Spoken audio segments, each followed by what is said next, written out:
Hello दोस्तों, स्वागत है आप सभी का समसामयिक घटना चक्र के इस ऑनलाइन प्लेटफॉर्म पर। मैं मोहित आप सभी का हार्दिक स्वागत करता हूं अपने इस वीडियो में। और आज अपने इस वीडियो में लोग चर्चा करेंगे 21 नवंबर 2025 के महत्वपूर्ण करंट अफेयर, जो आपके परीक्षाओं के दृष्टिकोण से इंपॉर्टेंट है।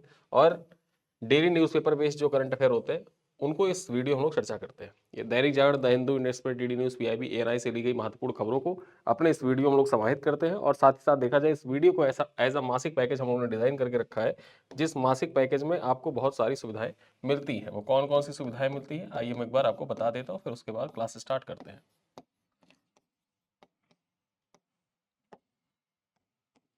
यहाँ पर देखा जाए, ये जो मासिक पैकेज है, इस करंट अफेयर के मासिक पैकेज में डेली शाम को 7:30 बजे आपको वीडियो क्लास मिल जाती है। ठीक है, प्रतिदिन आपको क्लास पीपीटी ऐप पर उपलब्ध हो जाती है। यहाँ पर डेली क्लास पीडीएफ आपको शेयर किया जाता है, और जो क्लास पीडीएफ हिंदी और इंग्लिश दोनों भाषाओं में उपलब्ध होता है। ठीक है, साथ ही साथ प्रतिदिन 10 एमसीक्यू का ऑनलाइन टेस्ट भी होता है। आपका 10 एमसीक्यू का ऑनलाइन टेस्ट भी आपसे लिया जाता है। ये तो दैनिक रूप से होता है। मासिक रूप से क्या किया जाता है, मासिक रूप से देखा जाए तो आपको कंप्लीट पीडीएफ प्रोवाइड किया जाता है। ठीक है, कंप्लीट मासिक पीडीएफ आपको प्रोवाइड किया जाता है, और ये कंप्लीट मासिक पीडीएफ हिंदी और इंग्लिश दोनों भाषाओं में उपलब्ध होता है। साथ ही साथ बेस्ट 100 एमसीक्यू का एक टेस्ट भी होता है आपसे, ऑल इंडिया टेस्ट होता है। इसको आप अटेम्प्ट करते हैं और अपनी रैंक वगैरह देखते हैं कि हमारी रैंक क्या है, हमारी तैयारी कैसी है, पूरे महीने करंट अफेयर जो हमने पढ़ा है वो सही दिशा में हम जा रहे हैं या सही दिशा में नहीं जा रहे हैं, सारी चीज़ें आपको यहाँ से पता चल जाती है। साथ ही साथ यहाँ पर देखा जाए, बिहार स्पेशल और यूपी स्पेशल की जो पीडीएफ होती है वो भी आपको इस पैकेज में प्रोवाइड किया जाता है। और ये पूरा मासिक पैकेज देखा जाए, इसका मूल्य सिर्फ और सिर्फ 25 रुपये है। 25 रुपये पे करके आप इस मासिक पैकेज को ज्वाइन कर सकते हैं। और अगर आपके वॉलेट में कुछ कॉइन है तो उस कॉइन को आप यहाँ पर देखा जाए, कॉइन लगाने के बाद इसको सिर्फ महज आप ये जो मासिक पैकेज है इसको आप 18 रुपये 75 पैसे में ही परचेज कर सकते हैं। ठीक, आप इस वीडियो के पिन कमेंट को चेक करिएगा। पिन कमेंट में देखा जाए तो हमारे इस मासिक पैकेज का लिंक दिया हुआ है, वहां से आप इस मासिक पैकेज में एनरोल हो जाएंगे। करना सिर्फ आपको इतना है कि मासिक पैकेज में एनरोल होने के बाद हमारा जो हेल्पलाइन नंबर उसी पिन कमेंट में दिया हुआ है, आप उस पर कॉल करिएगा, और उसके बाद आपको व्हाट्सएप कम्युनिटी में भी ऐड कर दिया जाएगा, जहां से सारी पीडीएफ आपको मिलती रहेंगी। लगातार प्रिंटेबल पीडीएफ मिलता रहेगा। इस पीडीएफ को आप व्हाट्सएप ग्रुप से डाउनलोड कर सकते हैं, उसका प्रिंट आउट निकलवा सकते हैं, और सारी चीज़ें वहां पर आप अवेल कर सकते हैं। चलिए स्टार्ट करते हैं अपने महत्वपूर्ण करंट अफेयर। पहली खबर क्या है, मार्टिनिया में नए भारतीय राजदूत। कौन बने हैं मार्टिनिया में नए भारतीय राजदूत? तो इनका नाम है नीरज अग्रवाल। परीक्षा के दृष्टिकोण से important one liner current affair में सीधे सीधे आपसे पूछा जा सकता है। यहाँ पर देखा जाए 2009 के ये आईएफएस ऑफिसर हैं, और इनको इस्लामिक गणराज्य मार्टिनिया में भारत का नया राजदूत नियुक्त किया गया है। ठीक है, चर्चा करें तो मार्टिनिया में भारतीय दूतावास की स्थापना कब हुई थी? जून 2021 में हुई थी। ठीक है, जून 2021 में मार्टिनिया में भारतीय दूतावास की स्थापना भारत के द्वारा की गई थी। और अब जो नीरज अग्रवाल है वह भारत के राजनयिक प्रतिनिधित्व के रूप में जो दोनों देशों के बीच में संबंध है उसको और आगे बढ़ाने का प्रयास करेंगे। चलिए आगे देखते हैं। Indian society of aerospace medicine का 64वां वार्षिक सम्मेलन। ठीक है, महत्वपूर्ण हो जाता है। Indian society of aerospace medicine का 64वां वार्षिक सम्मेलन का आयोजन। चर्चा करते हैं, यहाँ पर देखा जाए क्या पॉइंट्स हैं, आपके परीक्षा के दृष्टिकोण से इंपॉर्टेंट भी है। तो Indian society of aerospace medicine का जो 64वां वार्षिक सम्मेलन है, इसका आयोजन कहाँ पर? बेंगलुरु में किया गया। कब किया गया? 20-21 नवंबर 2025 को, यानी कि कल और आज 2 दिन तक चलने वाला ये 2 दिवसीय आयोजन था। और इसका आयोजन बेंगलुरु स्थित इंस्टीट्यूट ऑफ एरोस्पेस मेडिसिन में आयोजित किया गया था। ठीक है, इसका उद्घाटन किसके द्वारा किया गया? तो वायुसेना प्रमुख air chief marshal AP Singh के द्वारा इसका उद्घाटन किया गया था। और सम्मेलन का थीम क्या था? Innovation in aerospace medicine, infinite possibilities, इसका थीम था। ठीक, इसी थीम पर इसका आयोजन किया गया था। आप थीम आपके एग्जाम के लिए इंपॉर्टेंट हो जाता है। ठीक है, यहां पर आपको इसका थीम याद रखना होगा कि जो Indian society of aerospace medicine का 64वां वार्षिक सम्मेलन था, ये किस थीम पर आधारित था? तो इसका थीम था innovation in aerospace medicine, infinite possibilities. इसी थीम पर इसका आयोजन किया गया था, जिसके तहत वायु चिकित्सा के क्षेत्र में नई शोध तकनीकी और चुनौतियों पर चर्चा की गई। ठीक है, चलिए देखते हैं यहाँ पर। तो इस कार्यक्रम में डीआरडीओ के विभिन्न प्रयोगशालाओं और इसरो जैसे प्रमुख संस्थानों ने भी पार्टिसिपेट किया था, जिससे सैन्य एवं अंतरिक्ष चिकित्सा के क्षेत्र में सहयोग और नवाचार को बढ़ावा मिला। ठीक है, चलिए आगे चलते हैं। अगली खबर क्या है? युवा एआई फॉर ऑल पहल। ये एक इनिशिएटिव है केंद्र सरकार की। देखा जाए तो युवा एआई फॉर ऑल पहल, ठीक है, पहले इसके बारे में पढ़ लेते हैं, फिर इसके बारे में कुछ जानकारी भी आपको दूंगा। यहां पर देखा जाए युवा एआई फॉर ऑल इलेक्ट्रॉनिक्स और आईटी मंत्रालय की एक पहल है, जिसके तहत होगा क्या कि आम लोगों के लिए 4.5 घंटे का निःशुल्क स्वयं गति से पूरा किया जाने वाला आर्टिफिशियल इंटेलिजेंस लर्निंग कोर्स उपलब्ध कराया गया है। ठीक है, इसका उद्देश्य हर भारतीय के लिए एआई की आसान, समझने योग्य और सुलभ बनाना है। यह कोर्स फ्यूचर स्किल, ठीक, प्राइम, आईजीओटी, कर्मयोगी और अन्य एडटेक प्लेटफॉर्म पर उपलब्ध है। ठीक है, कोर्स सफलतापूर्वक पूरा करने पर प्रतिभागियों को भारत सरकार की ओर से आधिकारिक प्रमाण पत्र भी दिया जाएगा। जैसे जो आप यूट्यूब जब देखते हैं तो बहुत से आपको कोर्सेज वहां पर दिखते हैं कि AI course, AI generative course, generative AI का कोर्स, तो वो सारे कोर्स यहाँ पर देखा जाए आपको सीखने का मौका मिलता है। और ये पूरा कोर्स जो है ये भारत सरकार के द्वारा फ्री में प्रोवाइड किया जा रहा है। आप अपने फोन से, टैब से, लैपटॉप से सर्च करिएगा युवा एआई फॉर ऑल। आने वाले 3-4 साल देखा जाए तो एआई को जो अडॉप्ट कर लेगा वो आगे ग्रो करता रहेगा, और जो अडॉप्ट नहीं करेगा वो अपने पुराने ढर्रे पर। देखिए, कोई भी चीज स्टार्टिंग में जब आती है ना तो लोगों को लगता है कि मतलब नुकसानदेह हो सकता है या ऐसा होगा, लेकिन आपको समय के साथ आगे बढ़ते रहना है। जब मोबाइल भी आया था, कंप्यूटर भी आया था, तो इसका विरोध किया गया था, लेकिन आज देखिए हर जगह कंप्यूटर ने जो मानव है उसके कार्यों को और आसान बना दिया है। तो वैसे ही आपको एआई को अडॉप्ट करना होगा। बहुत से लोग बचते हैं कि एआई का इस्तेमाल नहीं करना है, ये नहीं करना, वो नहीं करना, फोटोज मत बनाइए फोटोज, लेकिन आप उसका इस्तेमाल करना तो सीखिए।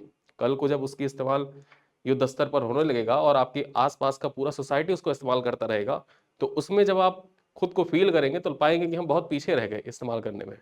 और अगर भारत सरकार यहाँ आपको सीखने का मौका दे रही है और फ्री में सीखने का मौका दे रही है तो आप इसका जरूर लाभ उठाइए। युवा एआई फॉर ऑल पहल है भारत सरकार की, और ये इलेक्ट्रॉनिक्स और आईटी मंत्रालय के द्वारा निःशुल्क 4.5 घंटे का कोर्स है। आप जाइए, लॉग इन करिए। लॉग इन करने के बाद यहाँ पर देखा जाए एक सबसे खास बात, जब मैं आज ये इसको पढ़ रहा था न्यूज़पेपर में, तो मैंने खुद जाके लॉग इन किया, अपनी ईमेल आईडी डाली, ईमेल आईडी से लॉग इन किया, और वहां पर देखा कि करीब 1200 प्लस कोर्सेज हैं। ठीक, 1200 प्लस कोर्सेज हैं। उसमें जावा, पाइथन इत्यादि बहुत से कोर्सेज थे जिनके लिए आप हजारों हजार रुपए पे भी करते हैं। और वो यहाँ पर 1200 में से करीब करीब मुझे 400 से 500 कोर्स ऐसे मिले जो एकदम फ्री थे। ठीक, उनको फ्री में सीखा जा सकता है। तो जब भी आप अपने स्किल पे काम करना चाहें, अपना रिज्यूमे स्ट्रांग करना चाहें, तो जाकर आप इसको यहाँ पर सीख सकते हैं, खुद को एनरोल कर सकते हैं और फ्री में एनरोल कर सकते हैं। ठीक है, तो इसका आप स्क्रीनशॉट ले सकते हैं, खुद जाके ट्राई भी कर सकते हैं, युवा एआई फॉर ऑल। चलिए आगे देखते हैं, दक्षिण भारत प्राकृतिक खेती शिखर सम्मेलन। अब यहाँ पर देखा जाए जो दक्षिण भारत प्राकृतिक खेती शिखर सम्मेलन का आयोजन तमिलनाडु के कोयम्बटूर में किया गया, जिसका उद्घाटन प्रधानमंत्री नरेंद्र मोदी के द्वारा किया गया था। ठीक है, एग्जाम के दृष्टिकोण से इंपॉर्टेंट हो जाता है कि दक्षिण भारत प्राकृतिक खेती शिखर सम्मेलन का आयोजन कहां पर किया गया? कोयम्बटूर में किया गया था। और इसका उद्घाटन किसने किया? तो पीएम मोदी के द्वारा किया गया। यहां पर देखें तो ये 3 दिवसीय कार्यक्रम दिवंगत जैविक किसान नंबलवार की प्राकृतिक खेती पद्धतियों को बढ़ावा देने और प्रदर्शित करने के उद्देश्य से आयोजित हुआ था। यहां पर देखें तो इसी अवसर पर प्रधानमंत्री नरेंद्र मोदी ने पीएम किसान योजना की 21वीं किस्त के रूप में 18,000 करोड़ रुपए जारी किए हैं, जिससे 9 करोड़ किसानों को लाभ मिला है। ठीक है, और कोयम्बटूर को दक्षिण भारत का मैनचेस्टर भी कहा जाता है। ये पॉइंट आप याद रखिएगा कि साउथ इंडिया का मैनचेस्टर किसको कहा जाता है? तो कोयम्बटूर को कहा जाता है। ठीक है, चलिए आगे चलते हैं। देखा जाए यहाँ पर तो कृषि सांख्यिकी के अनुसार तमिलनाडु देश के कुल कृषि उत्पादन में तीसरे स्थान पर है, 9.18% हिस्सेदारी है। पुष्प कृषि में प्रथम स्थान पर और पशुधन उत्पादन में दूसरे स्थान पर है। ठीक है, तमिलनाडु का अगर जो स्थान देखा जाए तो कुल कृषि में, टोटल एग्रीकल्चर में तीसरे स्थान पर है।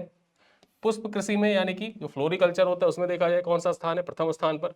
और जो एनिमल हस्बेंड्री होता है इसमें देखा जाए तो दूसरे स्थान पर है। ठीक है, चलिए आगे हम चर्चा करें जलवायु परिवर्तन प्रदर्शन सूचकांक के बारे में। यहां पर जो क्लाइमेट चेंज परफॉर्मेंस इंडेक्स है ये आपके परीक्षा के दृष्टिकोण से बहुत महत्वपूर्ण हो जाता है। यहां से देखा जाए तो आपके प्रीवियस ईयर क्वेश्चन पेपर में कई बार सवाल आए हुए हैं। डायरेक्टली भारत का जो रैंक है वो पूछा जाता है, और सीधे सीधे यह पूछा गया कि रिपोर्ट किसके द्वारा जारी की गई, और रिपोर्ट किसके द्वारा जारी की गई इस बार? UP PCS.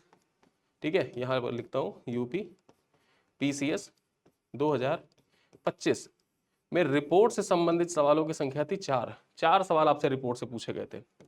4 सवाल पूछे गए थे। तो जो भी आप में से आरओ की तैयारी कर रहे हैं या आगे यूपीपीसीएस की तैयारी कर रहे हैं, उनके लिए एक बात है, वो बात ये है कि आप अपनी कॉपी में, ठीक है, एक अपनी छोटी सी डायरी बनाइए और उस डायरी को अपने पास रखिए, हमेशा अपने टेबल पे रखिए। उसमें आप पीवाईक्यू को वन लाइनर फॉर्मेट में लिखना चाहे उनको लिखिए। साथ ही साथ जो कुछ रिपोर्ट इंडेक्स होती है ना,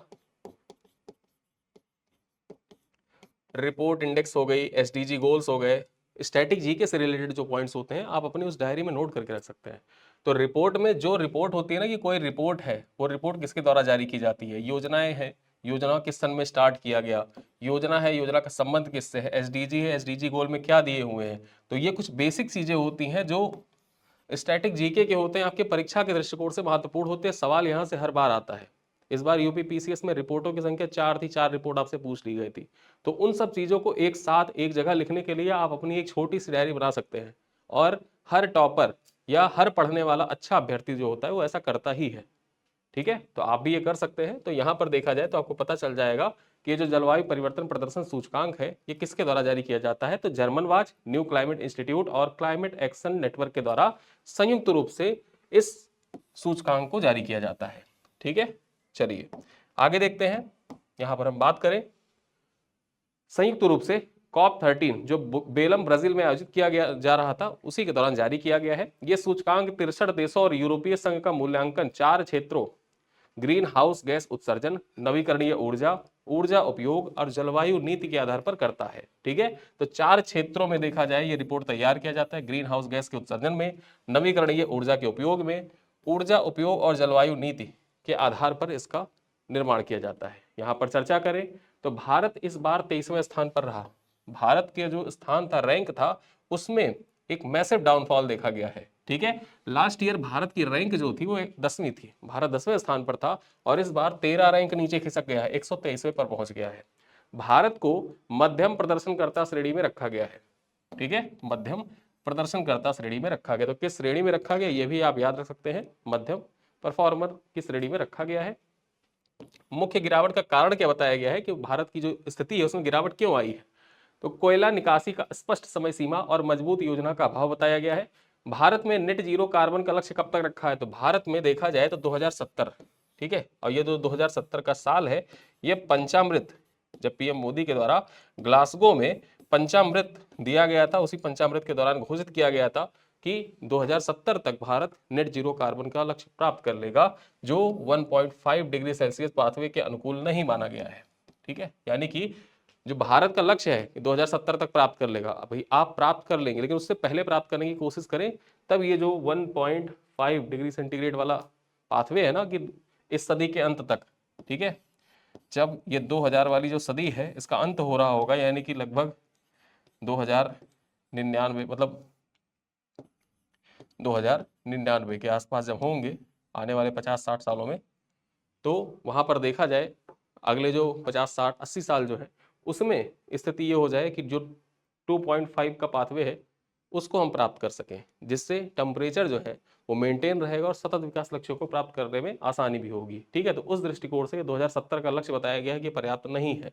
ठीक, चलिए आगे देखते हैं। वैश्विक स्तर पर शीर्ष 3 स्थान किसका रहा, तो शीर्ष 3 स्थान इस वर्ष खाली रखे गए। एक पॉइंट आपको याद रखना है कि जो जलवायु परिवर्तन प्रदर्शन सूचकांक जारी किया जाता है, इसमें पहला, दूसरा और तीसरा ये रैंक खाली रहता है, हर बार इसको खाली छोड़ दिया जाता है, और शीर्ष स्थान जो रहता है वो चौथा रहता है।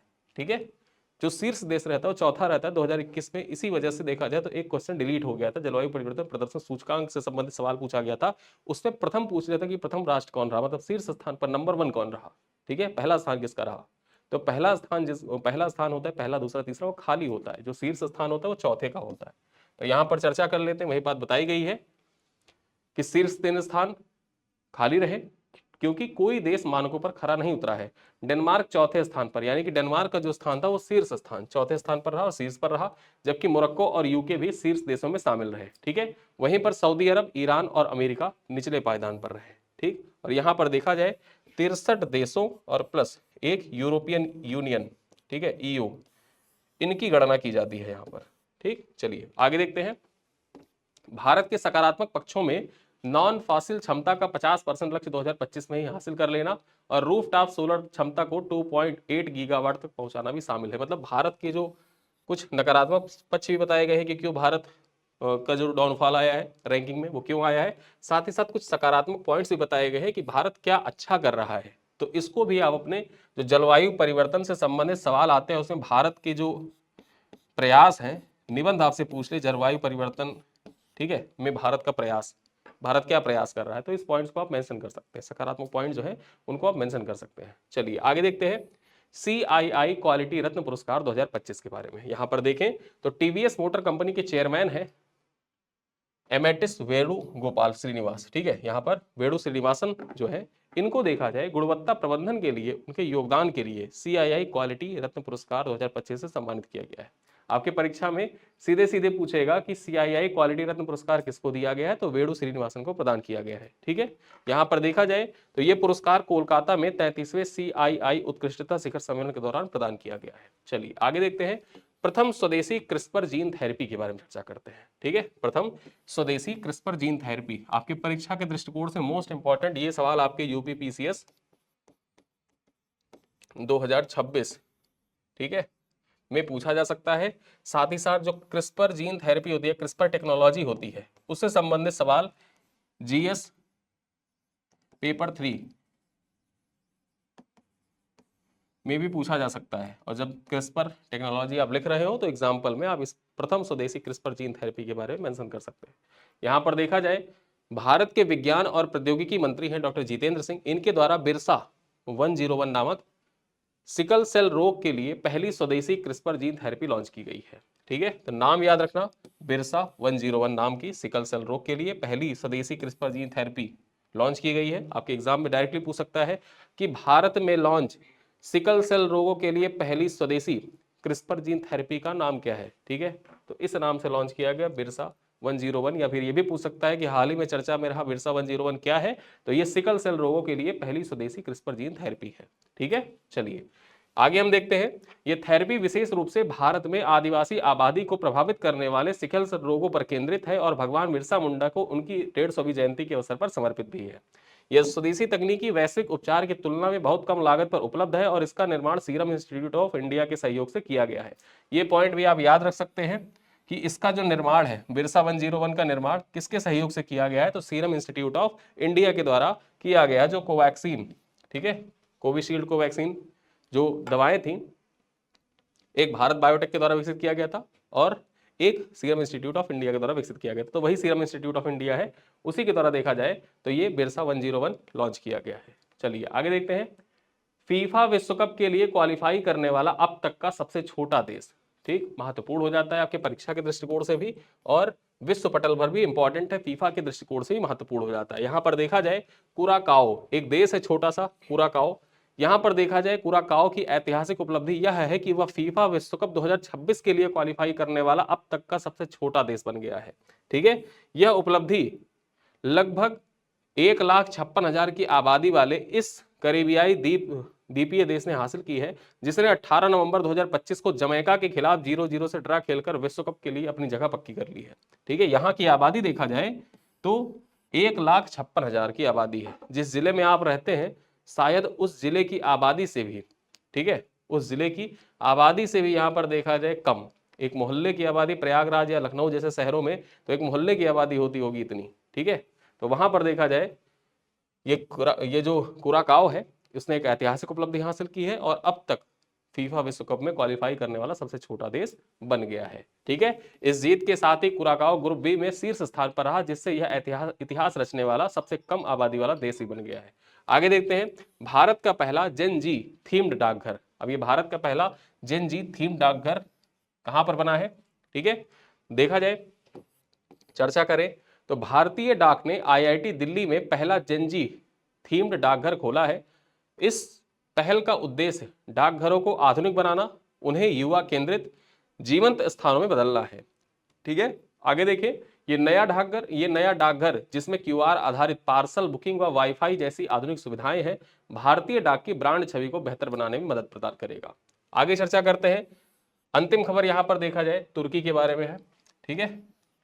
तुर्की के बारे में कुछ पॉइंट्स हैं, देख लेते हैं क्या है। तुर्की 2026 में अनाताल्या, यहाँ पर जो अनाताल्या है, अनातालिया भी कहते हैं, कहीं कहीं आप अनातोलिया भी लिखा हुआ मिलेगा आपको। देखा जाए COP 31 संयुक्त राष्ट्र जलवायु सम्मेलन की मेजबानी करेगा। ठीक है, तुर्की जो है ये 2026 में COP 31 की मेजबानी करेगा। चर्चा करते हैं तो तुर्की नवंबर 2026 में अनातालिया में COP 31 संयुक्त राष्ट्र जलवायु सम्मेलन की मेजबानी करेगा, जो ऑस्ट्रेलिया के साथ समझौते के बाद तय हुआ है। इस समझौते के तहत तुर्की सम्मेलन की अध्यक्षता करेगा, जबकि ऑस्ट्रेलिया अंतरराष्ट्रीय जलवायु वार्ताओं का नेतृत्व करेगा। ठीक है, जो तुर्की है वो सम्मेलन की अध्यक्षता करेगा, जबकि ऑस्ट्रेलिया जो है ये अंतरराष्ट्रीय जलवायु वार्ता जो भी होंगी उनका नेतृत्व करने का कार्य करेगा। ठीक है, प्रशांत द्वीपीय राष्ट्र में जलवायु वित्त पोषण एक पूर्व COP कार्यक्रम भी आयोजित किया जाएगा। यह समझौता महीनों की प्रतिस्पर्धाओं को समाप्त करता है जो तुर्की और ऑस्ट्रेलिया के बीच में चल रहा था, और साझा जिम्मेदारी का नया मॉडल भी पेश करता है। ठीक है, यानी कि COP जो 31 है उसके आयोजन के लिए ऑस्ट्रेलिया और तुर्की के बीच में प्रतिस्पर्धा चल रही थी, उस प्रतिस्पर्धा को भी समाप्त कर दिया गया है, और यहां पर बताया गया है कि जो COP 31 है संयुक्त रूप से इसको आयोजित किया जाएगा। ठीक है, तुर्की 2053 तक शुद्ध शून्य उत्सर्जन का लक्ष्य रखता है, जबकि ऑस्ट्रेलिया प्रशांत देशों का समर्थन करता है, जो प्रशांत महासागरीय देश है ना उनका समर्थन करता है, और बहुपक्षीय जलवायु कार्रवाई मजबूत करने पर ध्यान भी केंद्रित करता है।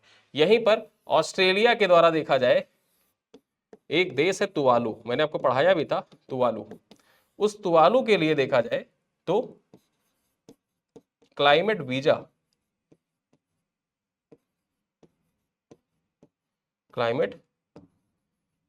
पहल शुरू किया गया था ऑस्ट्रेलिया के द्वारा। ठीक है, तो परीक्षा में आपसे पूछेगा कि हाल ही में क्लाइमेट वीजा किसके द्वारा शुरू किया गया था, मतलब तुवालू देश के लिए क्लाइमेट वीजा किसके द्वारा शुरू किया गया था, ऑस्ट्रेलिया के द्वारा शुरू किया गया था। और ये शून्य कार्बन उत्सर्जन का जो लक्ष्य रखा गया है तुर्की के द्वारा, तो तुर्की के द्वारा कब रखा गया है, 2053 तक।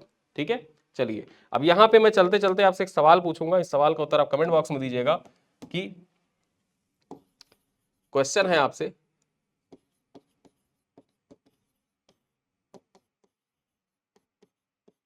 भारत द्वारा, ठीक है, शून्य कार्बन उत्सर्जन का लक्ष्य कब तक रखा गया है। ठीक है, कब तक रखा गया है, ये सवाल है। ठीक है, इसका डायरेक्ट आप आंसर करिएगा। और एक क्वेश्चन और है,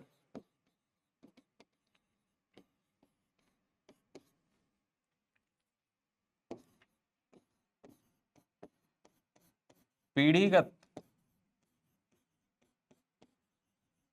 तंबाकू उत्पाद पर प्रतिबंध लगाने वाला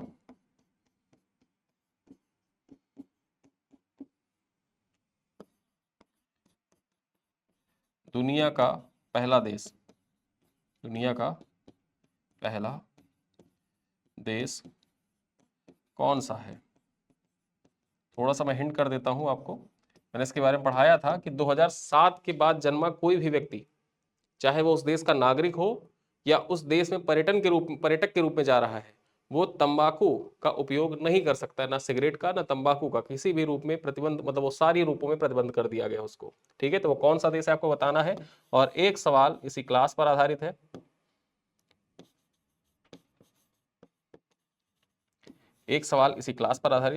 यहां पर देखा जाए आपको बताना यह है कि COP 32 की मेजबानी कौन करेगा।